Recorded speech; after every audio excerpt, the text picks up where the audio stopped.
យើងដាក់ក្រែមបន្តិចមកមីដាក់តែកន្លះហើយអត់ដាក់ទាំងអស់ហើយវាយទៀត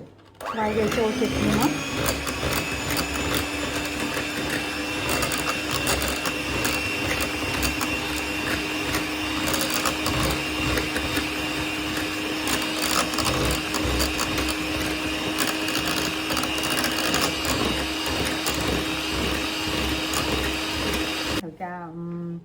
យកទៅជ្រលក់នំ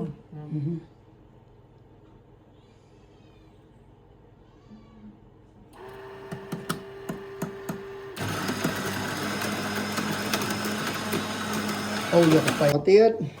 វគ្គបន្តនេះឆុងកាហ្វេហើយមិញកាត់ខ្លីបន្តិចហើយយើងឆុងកាហ្វេតាមដែលយើងត្រូវការហើយដល់ពេលចុះយើងត្រូវការអត់ក៏នំយកមកជ្រលក់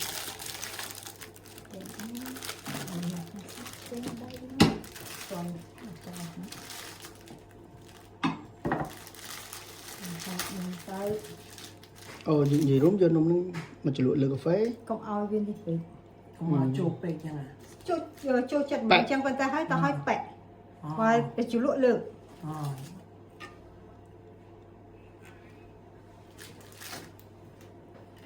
កាហ្វេក្តៅជើប្រឡាក់ពី3គឺយើងជ្រលក់កាហ្វេហើយយកនំនឹងជ្រលក់កាហ្វេហើយ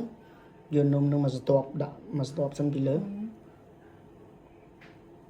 ហើយយើងពីទៅ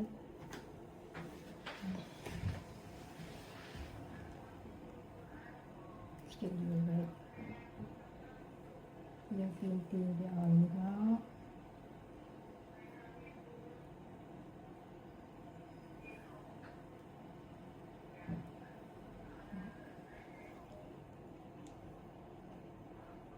វាពេញហ្នឹងទៅ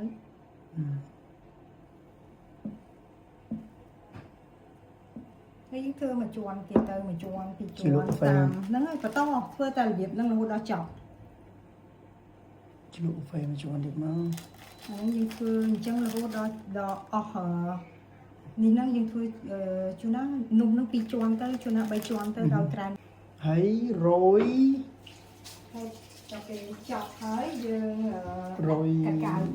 រយកាកាវទៅលើបន្តិចមកយើង